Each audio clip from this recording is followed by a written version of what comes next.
সুশীলতা, এই সুশীলতার বিপরীতটা কি? আপনি সুশীলতা দেখাতে পারবেন না, কি দেখাতে পারবেন? মাস্তানি। এই সুশীলতা দেখাই না, মাস্তানিও আমরা দেখাবো না। সুশীলতার মাঝখানে কি? 5ই আগস্টের পূর্বে যেটা বাংলাদেশের প্রশ্নে যেটা হওয়া উচিত, আমরা সেটাই আমরা দেখাবো। বাংলাদেশের প্রশ্নে বাংলাদেশের প্রশ্নে যেটা হওয়া উচিত, আমরা বলছি কি, ফেসিবাদকে যারা এনাবেল করেছে, ফেসিবাদকে যারা হচ্ছে পুরো সময় ধরে ধরেন জনাব আব্দুল্লাহ, আপনি আমার অনেক প্রিয়, সবচেয়ে প্রিয়দের মধ্যেই একজন, কিন্তু ধরেন আপনার মনে হওয়া আর আমার মনে হওয়া আলাদা, তাহলে কোনটা স্ট্যান্ড করবে? বুঝি নাই ভাই। ধরেন আপনার মনে হওয়া আর আমার মনে হওয়া আলাদা, তাহলে কোনটা স্ট্যান্ড করবে? মনে হওয়া দিয়ে তো হবে না ভাই, ন্যায্যতার তো একটা বিষয় আছে। আচ্ছা, মনে করেন ন্যায্যতার দিক দিয়ে কে এটার ন্যায্য ঘোষণা করবে? হাসান আব্দুল্লাহ নাকি ধরেন অন্য যে কেউ? আপনি তো এখন আমি কইলে এটা কেন? ওকে তাই ওকে ভাই, তাহলে একটা ভোট হোক। তাহলে এটা ভোট, এক্স্যাক্টলি, তাহলে এটা ভোট হলে লোকজন কি বলে সেটা ছিল কি ছিল না। হ্যাঁ জি জি, ওকে, হ্যাঁ ঠিক আছে। কি ভোট হবে? কি ভোট হবে? যে সময় টেলিভিশনে আমার যাওয়াটা এটা কি ন্যায্য না অন্যায্য? কিন্তু আপনি নিজেই তো বলছেন সময় টেলিভিশনে যাওয়া আপনার ঠিক হয় নাই, এখন আপনি ভোট চান আরেকটা। না, সময় টেলিভিশনে আপনি যে পরবর্তীতে কিছু স্ট্যান্ডার্ড দাঁড় করাইছেন, যে হচ্ছে ভাই সময় টেলিভিশনে যে আমার নামে এই 5 জনকে বাদ দিয়ে দিল, 10 জনের একটা লিস্ট ধরাই দিয়ে আসছি, তারপর হচ্ছে ওই 5 জন, এই পুরো প্রক্রিয়াটা আমার ভুল ছিল। আমি সময় টেলিভিশনে যাওয়াটা ভুল ছিল না, যে বিষয়গুলোকে যদি আপনি পুরাটাকে খারিজ করে দেন, ওইটার পক্ষে আমি না ভাই। আমি আপনার শেষ কথাটা শুনতে পাই নাই, দর্শকরা হয়তো শুনতে পাই না, আবার কি একটু বলবেন? মানে সময় টেলিভিশনে যাওয়াটা ঠিক ছিল বলে আপনি মনে করতেছেন? ভাই সময় টেলিভিশনের যদি ওই 5 জনকে, আমি তো চাকরিচ্যুতের কথা আমি নিজে বলি নাই, চাকরিচ্যুতি বাদ দেন, আমি বলছি চাকরিচ্যুতি বাদ দেন, সময় টেলিভিশনে যাওয়াটা ঠিক ছিল। আমি প্রথম থেকে শুরু করে এবং শেষ পর্যন্ত আমি ওই জায়গাটায় বলেছি যে এই যে চাকরিচ্যুতির যে প্রক্রিয়াটা, এই প্রক্রিয়াটা ঠিক হয়নি। আপনার যাওয়াটা ঠিক ছিল, কিন্তু হ্যাঁ আমার জায়গা থেকে আমি কনসার্ন জানাইতে পারি ভাই, কারণ আমরা ভাই অবশ্যই এটা নিয়ে হাসান সাহেবের সাথে আপনি কথা বলতে পারেন, আমি তো ওপেন চ্যালেঞ্জ দিয়েছি, কথা বলতে পারেন, এবং সেখানে আমি ওপেন চ্যালেঞ্জ দিয়েছি। পরবর্তী চ্যালেঞ্জ দিয়ে না হাসনাত, এত চ্যালেঞ্জ দিলে জানি কেমন লাগে? চ্যালেঞ্জ দিয়ে না ভাই, চ্যালেঞ্জ দিয়ে না, মানে আমরা এই কারণে দেই ভাই, কারণ এই কারণে দিতে পারি ভাই। আপনি জাস্ট চিন্তা করেন, আপনি দুইটা ইমেজ চিন্তা করেন, দুইটা সিনারিও চিন্তা করেন, যে আমরা ধরে নিচ্ছি, আপনি একটু আগে বলেছেন হাসিনার ইতিহাস অতীত, হাসিনা আসলো, খালেদ মহিউদ্দিনের কিছু হবে না, কার কি হয় এটা বলা খুব মুশকিল। আরেকটা কথা আমি আপনাকে বলি, শেখ হাসিনার বিরুদ্ধে বাংলাদেশে মানুষ যে অবস্থানে ছিল, শেখ হাসিনা চলে যাওয়ার পরে বাংলাদেশে আমরা নানা রকম অবস্থা দেখতে পাচ্ছি। শেখ হাসিনা যদি আবার একটা বাস্তব অপোনেন্ট হয়, আপনি বাংলাদেশের সব মানুষকে আবার আপনার সাথেই দেখবেন, এতে আপনি সন্দেহ রাখেন না। এটা আমরা ক্ষুদ্র ব্যক্তি হইতে পারি, কিন্তু আমরা কোনোদিন এই রিইনস্টেশন বাংলাদেশে এত, মানে আমি এটা চিন্তা করতে পারি না, এটা এইটা আমার ফোরসিয়েবল ইয়াতে আমার এটা চিন্তার মধ্যে আসে না। কিন্তু পাশাপাশি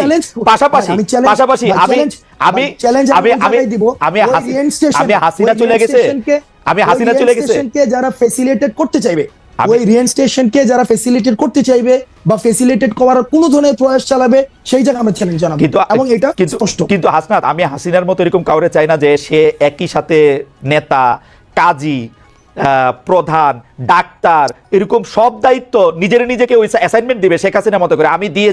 আমি ওটা দিয়েছি, ওটা আমি করেছি, কারণ আমি এটা ভালো মনে করেছি। এটা না হোক, এটাও চাইবো আর কি। হাসনাত, আমার কিছু বলার নাই, আপনার যদি কিছু বলার থাকে, মানে আমি আর এই ছোট ছোট হাসিনা চাই না। I have enough of Hasina in my life ভাই। আমরাও ছোট ছোট হাসিনা চাই না ভাই, লাস্ট সেন্টেন্স আমি অনেকক্ষণ ধরে কথা বলেছি। লাস্ট সেন্টেন্স সেটা হচ্ছে যে ভাই, আমরাও চাই না সবকিছুকে সেন্ট্রালাইজড হয়ে যাক, আমরা চাই প্রতিষ্ঠানগুলো ফাংশন করুক, হাসনাতকে যেন সময় টেলিভিশনে না যাইতে হয়, আমরা ওইটা চাই। হাসনাত যেন হচ্ছে কোনো একটা ঝামেলা হইলে সেখানে হচ্ছে হাসনাতকে কেন যাইতে হবে ভাই, কারণ ওইখানে ওই যে প্রতিষ্ঠানটা ফাংশন করতেছে না, কারণ প্রতিষ্ঠানগুলো কেমন ভাবে করে দিয়ে গেছে যেখানে কোনো প্রতিষ্ঠানই ফাংশন করতেছে না। আমরা খুব করে চাই যে প্রতিষ্ঠানগুলো এনাবল হোক, একটা স্টেট একটা বিল্ডিং হোক, একটা ন্যাশন একটা বিল্ডিং হোক ভাই, যেন আর কোনো খালেদ মহিউদ্দিনের দেশ ছেড়ে চলে না যেতে হয়, আর খালেদ মহিউদ্দিন যেন দেশে বসেই ক্ষমতাকে প্রশ্ন করতে পারে। মানে ব্যাপারটা কি এরকম যে সব সমস্যার সমাধান দিতে পারে হাসনাত আর সার্জিস? ব্যাপারটা কি এরকম? আমরা একটা ওয়াচডগ হিসেবে কাজ করতেছি। গভর্নমেন্টের এক্সটেন্ডেড কোনো হ্যান্ড হয় না, গভর্নমেন্টের এক্সটেন্ডেড হ্যান্ড আগে ছিল, ছাত্রলীগ ছিল, গভর্নমেন্টের এক্সটেন্ডেড আমরা গভর্নমেন্টের এক্সটেন্ডেড হ্যান্ড যদি হইতো, গভর্নমেন্টের এক্সটেন্ডেড যদি হ্যান্ড হইতো, বিভিন্ন জায়গায় মিসঅ্যাপ্রোপ্রিয়েশন হইতো।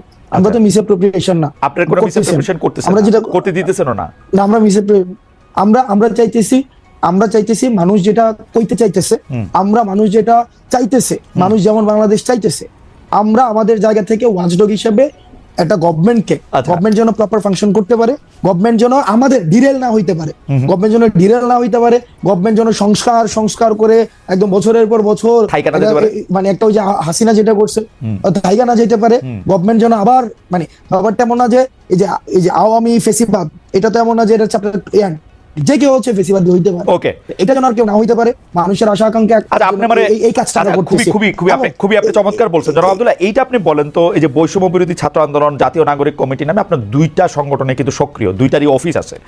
এর বাইরে আমরা শুনছি যে আপনারা নতুন রাজনৈতিক দল করতে যাচ্ছেন, আপনি আবার একটু পরে গিয়ে বলবেন যে অ্যাজাম্পশন, ফ্যাক্ট এগুলি আমাদের শিখাবেন, আমি শিখবো এগুলি, অসুবিধা নাই। কিন্তু এই যে জেলা বিভাগে মত বিনিময়, আপনার কাছ থেকে জেলা বিভাগে আপনার কাছ থেকে আমরা শিখছি। আচ্ছা, জেলা বিভাগে মত বিনিময়, ওকে ফাইন, জেলা বিভাগে মত বিনিময়, মিছিল, সভা, মার্চ, নানা কিছু আয়োজন করতেছেন আপনারা। খুব জনপ্রিয় প্রশ্ন এটা, এগুলির ব্যয় আসলে কিভাবে আপনারা নির্বাহ করতেছেন, আপনাদের আর্থিক জোগাড় কিভাবে হইতেছে? হ্যাঁ, প্রশ্ন উঠতেছে এরকম যে রাষ্ট্রীয় গোয়েন্দা সংস্থা একটা রাজনৈতিক দল গঠনের প্রবেশ চেষ্টা চালাচ্ছে। ভাই আটকে গেছে, একটু পিছন থেকে বলতে হবে। না, সহজ, আপনাদের দুইটা জিনিস, একটা বৈষম্য বিরোধী ছাত্র আন্দোলন, একটা জাতীয় নাগরিক কমিটি, হ্যাঁ, এই দুইটাই আপনারা সক্রিয়, দুইটারই অফিস আছে, কিন্তু আপনারা জেলা বিভাগ এদিকে যাইতেছেন, বিভিন্ন ধরনের সভা করতেছেন, এগুলির টাকা আসতেছে কোত্থেকে? মানে এই প্রশ্নে কেউ কেউ কইতেছে যে আপনাদেরকে ডিজিএফআই, এনএসআই, সরকার এরকম টাকা দিচ্ছে, আপনাদের দিয়ে একটা দর করতেছে, বলেন এবার। আচ্ছা খালেদ ভাই, আমি একটা কথা বলি। যেমন আমি ব্যক্তিগতভাবে লাস্ট 15 দিন ধরে একটা প্রাডু চড়তেছি, প্রাডু গাড়িটার দাম হচ্ছে 1,80,00,000 টাকা, প্রাডু চড়তেছি, হয়তো আগামী সপ্তাহ থেকে ওডি চড়বো। ওডি যেমন আমার অ্যাকোয়েন্টেন্সের মধ্যে প্রাডু আছে, ওডি আছে, তারপর হচ্ছে বিএমডব্লিউ আছে, তারপর হচ্ছে মার্সিডিজ আছে, করোলা এক্স থেকে শুরু করে আলফ্রাডো পর্যন্ত আছে, রাইট? এখন আপনার কি মনে হয় না যে হাসনাত আব্দুল্লাহ একটা আন্দোলন করেছে? তখন খালেদ ভাই আপনার গাড়িটা কি, মানে আপনি কি মডেলের গাড়ি এখন ব্যবহার করেন? এখন নিউ ইয়র্কে গাড়ি নাই, মানে নিউ ইয়র্কে গাড়ি নাই, মানে গাড়ি তো ছিল, কি গাড়ি আছে আপনার? আমার জার্মানিতে ভক্সওয়াগন ছিল, ওরা ফক্সওয়াগন। আচ্ছা, ভক্সওয়াগন বা ফক্সওয়াগন হোয়াটএভার। আপনার কি মনে হয় না বাংলাদেশে এরকম হাসনাত আব্দুল্লাহ অন্তত 100টা খালেদ ভাই আছে যে তাকে গাড়ি দিতে পারে? হ্যাঁ, না, এগুলি নিয়ে কিন্তু আমার কোনো আপত্তি নাই, কিন্তু আসতেছি ভাই। ঠিক একইভাবে এই 100টা খালেদ মহিউদ্দিন ভাই বাংলাদেশে এরকম ফক্সওয়াগনের মালিক যেমন আছে, তারাই চায়, এই শুভাকাঙ্ক্ষীরাই চায় যে তাদের একটা প্রোগ্রাম হবে, ভাই আমরা একটা প্রোগ্রাম আয়োজন করতেছি, আপনারা আসেন, সেখানে মানুষের সাথে আপনারা কথা বলেন, মানুষের আপনাদের প্রতি অনেক ধরনের হচ্ছে নেতিবাচক ধারণা রয়েছে, তাদের অনেক জিজ্ঞাসা রয়েছে, তারা অনেক কিছু জানতে চায়, অনেক কিছু বলতে চায়, আমরা সেই জিনিসটা তাদের আয়োজনে গিয়েছি। 100 খালেদ মহিউদ্দিন সেই কাজগুলো করে। 100 খালেদ মহিউদ্দিন বাংলাদেশে 100-1000 খালেদ মহিউদ্দিন আছে। না, আমার 50 লক্ষ খালেদ মহিউদ্দিন আছে, অসুবিধা নাই। কিন্তু আমার কাছে মনে হয় যে এই যে আপনি প্রাডো চড়তেন, এখন প্রাডো চড়তেছেন, ওডি চড়তেছেন, মার্সিডিজ চড়বেন, বিএমডব্লিউ চড়বেন, সেগুলো ঠিক আছে, কিন্তু আপনার সাথে কি এদেরই বেশি বন্ধুত্ব হইতেছে রিক্সাওয়ালা বা টয়োটাওয়ালাদের চেয়ে? আমার রিক্সাওয়ালাদের সাথে সম্পর্ক আছে, আমার মানে প্রাডো, ওডি, মার্সিডিজ, বিএমডব্লিউ যাদের আছে, তারা কি হাসনাত আব্দুল্লাহর কাছে বেশি কাছে যেতে পারতেছে? যে আমার কথাটা আপনি বেশি শোনেন। আমি এই যে প্রাডুটা নিয়ে হচ্ছে রিক্সাওয়ালাদের কাছে যাচ্ছি, প্রান্তিক জনপদের কাছে যাচ্ছি, মানে প্রাডুটা নিয়ে যাইতেছি, প্রাডুটা নিয়ে যাইতেছি। এই প্রাডোটা কি আপনি একটা স্টেটমেন্ট হিসেবে ব্যবহার করতেছেন যে দেখো আমার কাছে একটা প্রাডো আছে? কারণ আপনি ইচ্ছা করলে একটা টয়োটাওয়ালারও নিয়ে যেতে পারতেন, তাই না? আমার এটা বুঝাইতে চাইতেছি যে I have access to everything. আমার হচ্ছে you have access to everything, really. Corolla X থেকে শুরু করে যেমন মিডিয়া অ্যাসাসিনেশন কি হইতেছে, যেমন আমি গতকাল একটা হচ্ছে আপনাকে ক্যারেক্টার অ্যাসাসিনেশন কিভাবে হয় খালেদ ভাই দেখেন, আপনাকে জাস্ট একটা এক্সাম্পল দিই। গত পরশুদিন একটা নিউজ হইছে এবং প্রথিতযশা বিভিন্ন মিডিয়া নিউজ করছে, হাসনাত এবং সার্জিসের বাসায় 200 কোটি টাকা এবং 100 কোটি টাকা পাওয়া গিয়েছে। প্রথিতযশা মিডিয়া বলতে আমি তো পড়ি নাই, কোনটা এটা মিডিয়া? কালের কণ্ঠের মধ্যে আসছে, কালের কণ্ঠ হচ্ছে অনলাইন ইয়াতে, এবং নিচে করে কালের কণ্ঠ, এবং নিচে ছোট করে লেখা আছে বিস্তারিত কমেন্টে, এবং বিস্তারিত কমেন্টে একটা লিঙ্ক দেওয়া আছে, লিঙ্কের পুরোটা পড়ার পরে যে এটা হচ্ছে একটা মিথ্যা তথ্য। এই যে দেখেন, এই যে হাসনাত প্রাডু চড়ে, হাসনাতে হচ্ছে এটা এক্স করোলা আছে, হাসনাত তো ভাই না খায় ছিল, এই যেই খবর আবার নিচে দিয়ে মিথ্যা লেখা দেয়, এটা আমরা আলোচনা করে সমালোচনা করি। কথা হলো যে আপনারা যে সভা সমিতি করতেছেন, আমি কোন জায়গায় প্রশ্নটা আসতে যেতেছি, আমি কোন জায়গায় প্রশ্নটা করতেছি, জনমতটা গইরা ওঠে ওইভাবে যে হাসনাত প্রাডু চড়তেছে, কিন্তু পরের প্রাডুটা সেটার উৎসটা কি সেটা নিয়ে কিন্তু জনমতটা গইরা ওঠে না। এই ক্লিকবেট জার্নালিজমের প্রবলেমটা হচ্ছে ভাই। দেখেন আমি আপনাকে বলি, আমার দুইটা বন্ধু আছে, এর একটা প্রাডো গাড়ি আছে, এর একটা টয়োটা গাড়ি আছে, আরেকটা খালাতো বন্ধু আছে, ওর ধরেন আরো একটা ছোট গাড়ি আছে। আমি যে এর মধ্যে পিক এন্ড চুজ করে প্রাডোটা নিতেছি, এর মধ্যে আমার কোনো কামনা বাসনা আছে কিনা? না, আমার মধ্যে যেটা কমফোর্ট ফিল করতেছি আমি সেটা নিয়ে যেতেছি, কিছু এমনও তো ওভারও তো চড়তে হয় মাঝে মাঝে। আচ্ছা আচ্ছা আচ্ছা, মানে যেটাতে আপনি কমফোর্ট ফিল করতেছেন, আপনি ইউ আর কমফোর্টেবল, মানে এইটাতে এইটা আমি কেন জিজ্ঞেস করছি, আমি বলি তারা কিছু এই বন্ধু আমরা আপনি ইংরেজি সাহিত্যের ছাত্র, আপনি কিন্তু বারবার মানে ইংরেজি সাহিত্যের কথা বলতে হয়। আপনি কি কখনো দেখছেন যে কেউ কোনো বন্ধুত্বের বিনিময়ে কিছু আশা না করে? যারা আপনার সাথে এই বন্ধুত্বটা এখন করতেছে তারা আপনার থেকে কিছু আশা করতেছে না? না ভাই, বন্ধুত্ব না তো। আপনার ওই যে এই যে হাসিনার বিরুদ্ধে যারা আন্দোলনে আসছিল, মানুষ তো টাকা নিয়ে রাস্তায় আসছিল, এই টাকা কোন দিনের জন্য? এই টাকা হচ্ছে মানুষের জন্য। যদি দেশে পোলাপাইন না থাকে আমি এই টাকা দিয়ে কি করবো? এই ভিডিওগুলো তো আছে, ওই মানুষগুলো এখনো আছে, ওই মানুষগুলো এখনো আছে যারা চাই না কোনোভাবে আর বাংলাদেশটা কোলাপস করুক, বাংলাদেশের মানুষ আশাহত হোক। এই ধরনের প্রচুর মানুষ আছে ভাই, প্রচুর মানুষ আছে টাকা আপনারা যারা এই কাজটা, আচ্ছা ঠিক আছে আমি এটা বুঝতেছি। সুতরাং টাকা আপনারা কোনো ওই যে পলিটিক্যাল পার্টিগুলি যেমন করে চান্দা নেয়, একটা রসিদ দেয় বা দেয় না, তারপর টাকা নিয়ে এরকম থাকে, তা আপনারাও যখন এই ব্যয়টা এগুলির জন্য টাকা নিতেছেন, এগুলি কোনো রসিদ টসিদ থাকতেছে না, এটা জাস্ট মুখে মুখে কথায় এই 50,000 টাকা দিল, এই রাস্তা দ্বারা 20,000 টাকা দিল, ব্যাপারটা কি এরকম? আচ্ছা, একটা প্রোগ্রাম আমরা কেমনে আয়োজন করি? একদম সহজ কথা, এখানে বলেন তো।